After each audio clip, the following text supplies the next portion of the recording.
Boxing, a dangerous, harsh sport. You can still see the signs from past fights, like the brow ridge, the sunken eyes, flat nose, damaged facial muscles, and even damaged nerves. Wait a second, how come a lot of these abuse victims don't have any of those? I mean, how is it when they teach you how left side to heal, yet they have faces over health is actually overall better than those people whose faces and our body took assaults for a living. They're always the same story. He seemed nice. Didn't have a clue. Or yet, yeah, gotten better help. And a lot of injuries they report like broken shoulders. Seemed like they would have had left a huge left scars, permanent scars. Even if the black eyes, broken noses, all of those would have added up. And it was the same story. He seemed nice, really well, but was all part of a scheme to get her an abusive, trap her in an abusive situation. And the story ends happily that they lead their abusive husbands and find a nice husband who's a lot better person, yet doesn't show any signs from being different from at the start. So he never really feels secure with anyone. Kind of like always paranoid if he might be an abuser. And I think that might be the intent. I mean, no signs, even though the character is pretty obvious, really. It's obvious the villain. Hey, if he's so good at pretending, why doesn't he actually be a nice guy? Or better yet, wouldn't and or there's a lot of money spent on the move to get her away from her friends and family, to get her trapped. He's more trapped because what if someone does report him? Have to be paranoid. He wouldn't it be easier just to get a punching bag, or at least someone already broken down? Sorry about abused animals, or anything else. And another thing about me, like the obsession with controlling everything, like controlling, dictating everything they do, the fear and intimidation, and their lack of remorse. Everything that pretty points to something pretty obvious. And here's some factors that can't help think about they leave out. With the abuse always so one-sided, I mean, you hear the thing about turning tired than the abusers. Can't work the other way around. Where the abuser thought wasn't really so one-sided. Or maybe the guy was, or some people wouldn't want to admit, the guy really wasn't so nice from the beginning.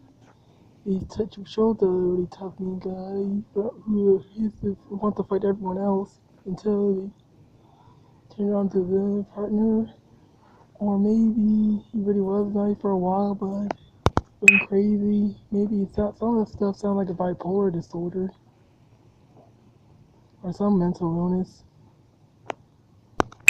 But look at this abuse. I couldn't take it. I was very scared. So obviously I snapped. I mean, all the abuse that I had from him, I basically, I cut off his penis because he abused me that much. That's what happened when a man pushes the woman so far and so low, my self-esteem in that night and abused me, reaching for a glass of water to calm myself up because he was abusing me that night. It happens. True story. I am here.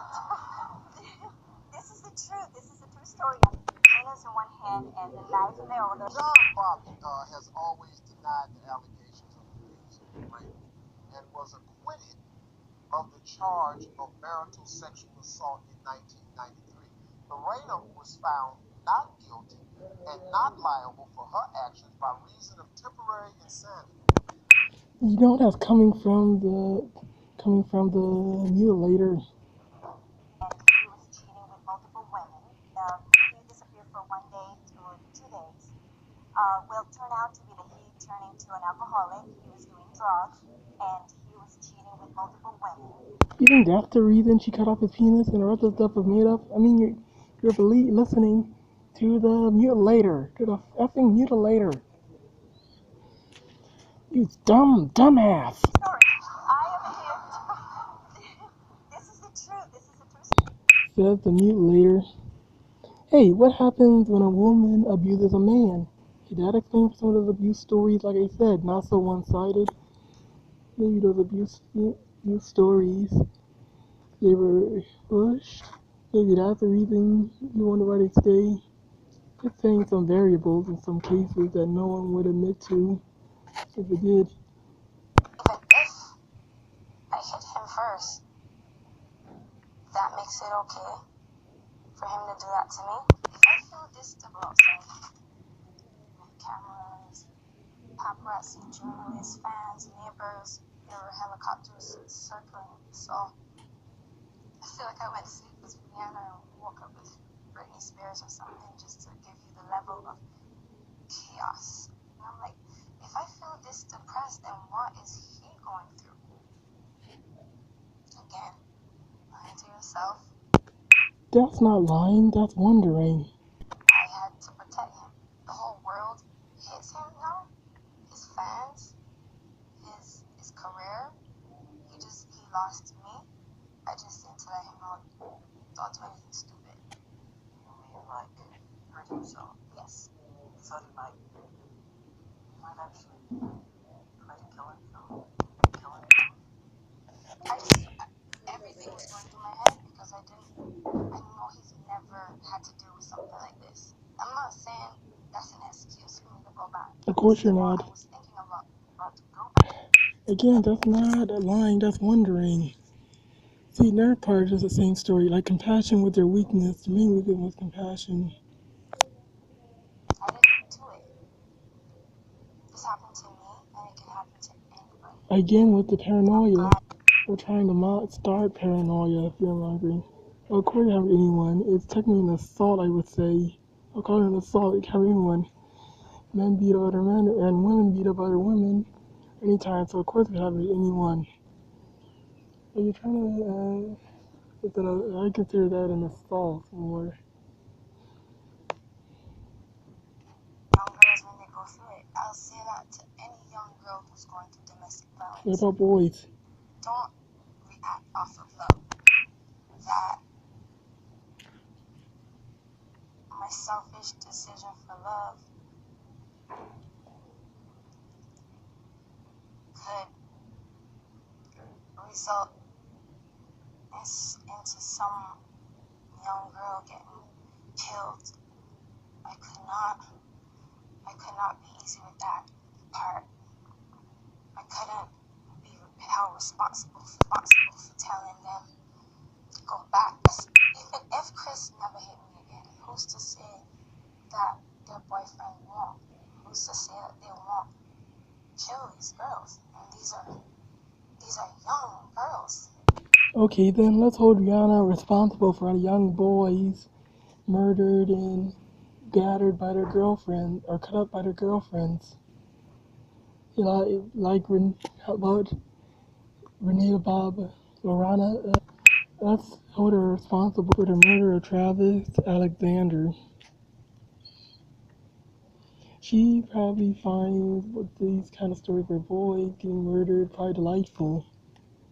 Here's some better advice you could have gave to and boys, people. Better advice to give to people. We really have to learn as an entire culture, as an entire society, to celebrate health. Nobody actually teaches us what does healthy look like. It also goes for stories like how men abuse women or women manipulate and exploit men and stuff. Both these awareness things, they don't say what a healthy relationship looks like. When they both people care about each other. It's not all about one about the other. They work together. When they offer their best to each other.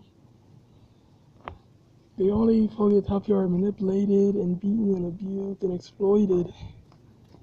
Just like you said, just like with physical health, also relationship, social life. They don't say, all those videos don't really tell much about what a healthy relationship looks like. React off of love. Love. To come out of the situation and look at it third person and for what it really is, and then make your decision. Because love is so blind. It's so blind. Much after that call, it kind of hit me what I really should have said to her. And what I really should have said is that when we learn to love ourselves unconditionally, we are able to love other people unconditionally. And if you are in an issue, you're having an issue in your relationship, the conversation that I would really like to see you have is something along the lines of saying to your partner that I love you unconditionally enough for you to have what you want in life. But if what you want goes against my values for myself, I love myself unconditionally enough not to have to put up with it. So, in other words, the difference between regular love as we tend to practice it in physical life, we tend to place conditions. We tend to have actual contracts, like marital contracts, and we expect people to stand by the contracts, whether they feel love for us or not. Unconditional love is when you love somebody enough that what you want for them is for them to have what they want for themselves. And if what they want for themselves is not quite what you want in the relationship, unconditional love for yourself allows you to leave the relationship. And if that person doesn't want to lose you, if they love you and want to give you what you want, they will stay in the relationship. But it will be a much more real relationship than a conditional one where two people are doing it out of obligation. Wow, that was a big piece.